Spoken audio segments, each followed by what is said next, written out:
कल्पना कीजिए, एक पिता अपने बेटे के लिए अदालत में खड़ा है और न्यायाधीश से गुहार लगा रहा है, मेरे बेटे की जीने की नहीं बल्कि शांति से मरने की अनुमति दे दीजिए। ये कहानी किसी फिल्म की घटना नहीं है, ये उस दर्द की कहानी है जिसे 13 साल तक एक परिवार घुट घुट के जीता रहा। गाजियाबाद का 31 साल का हरीश राणा कभी पंजाब यूनिवर्सिटी में टॉप किया करता था। सपनों से भरा एक होनहार इंजीनियर जिसके भविष्य की चर्चा घर से लेकर के कॉलेज तक हर एक गलियारे में होती थी। लेकिन सिर्फ एक हादसे ने उस हरीश राणा की जिंदगी बदल दी।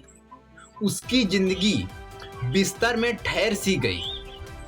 ना वो सुन पाता है, ना महसूस कर पाता है, ना बोल पाता है। उसके शरीर का कोई पार्ट कोई एक्टिविटी नहीं कर पाता है। 13 साल से कोमा में मशीनों के सहारे अपनी जिंदगी की सांसें चला रहा है। हर दिन उसका दिल टूटता है। एक परिवार हर महीने 70,000 रुपए उसके इलाज के लिए खर्च करता है।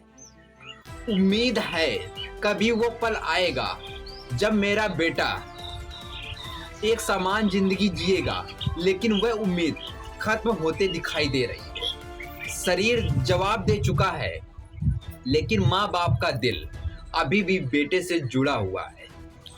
एक दिन माँ और पिता ने वो फैसला लिया जिस फैसले को कोई भी माता पिता नहीं लेना चाहेगा।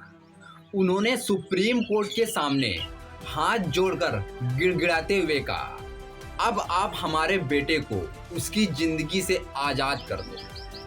तब सुप्रीम कोर्ट का एक ऐसा फैसला आया जिसने पूरे देश को सोचने पर मजबूर कर दिया। क्या कोई भी इंसान मरने का अधिकार होना चाहिए?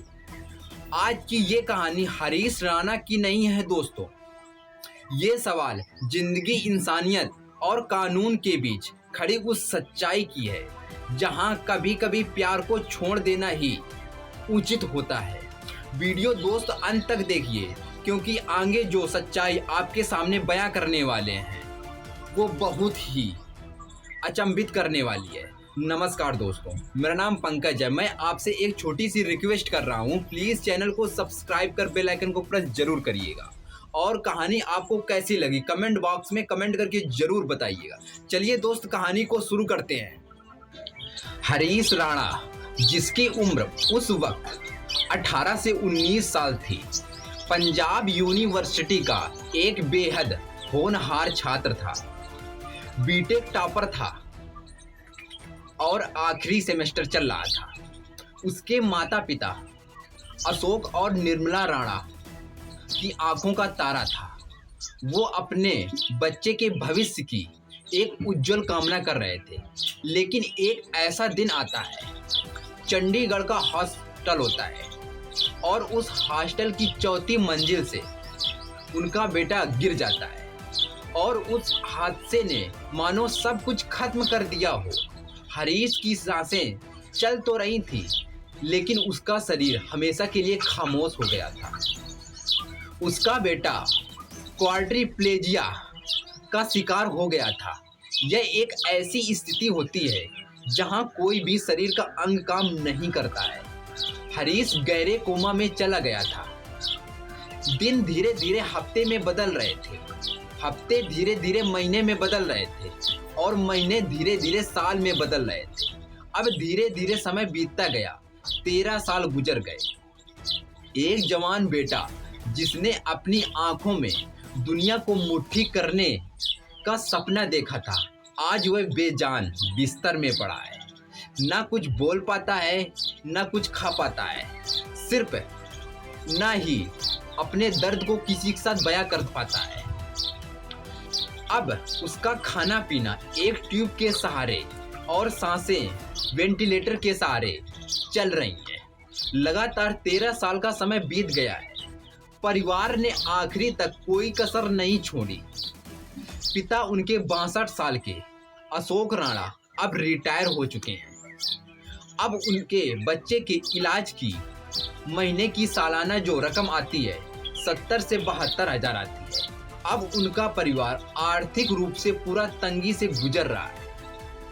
उनके पिता का छोटा बेटा अब उसके ऊपर पूरा दारोमदार आ चुका है। माता पिता अपने बच्चे को रोज तड़पते देख उनको एक बहुत बड़ी सजा मिलती थी जब एम्स के डॉक्टरों ने स्पष्ट कर दिया कि हरीश पूरी तरह से ब्रेन डेड है। उसके ठीक होने की 1% भी संभावना नहीं है। जब ये बात उनके माता पिता ने सुना तो उनका दिल बैठ गया। उन्होंने अपने बेटे को इंतहार प्यार किया। उसी प्यार के खातिर उन्होंने एक ऐसा फैसला लिया जो कलेजा चीर देता है। उन्होंने तय किया अपने बेटे को अब मशीनों की यातना से मुक्त कर देंगे। उन्होंने 3 साल तक सुप्रीम कोर्ट में कानूनी लड़ाई लड़ी और फिर उन्होंने एक ऐसी मौत के लिए चुना जो सुप्रीम कोर्ट से जवाब आया। वो दिन बुधवार था। उस दिन वह परिवार सुकून से जी सकता था। सुप्रीम कोर्ट के जस्टिस पादरीवाला ने इस दर्द को महसूस किया। उन्होंने शेक्सपियर के नाटक हेमलेट की उस पंक्ति को जिक्र किया, टू बी और नॉट टू बी, जियूं या ना जियूं। उन्होंने कहा जब मरीज के ठीक होने की कोई संभावना ना हो तो उसे कृत्रिम रूप से, बनावटी रूप से बांधे रखना कोई न्याय संगत नहीं है। तो सुप्रीम कोर्ट ने हरीश के इस प्रकार की कंडीशन को मौत के लिए मंजूरी दे दी।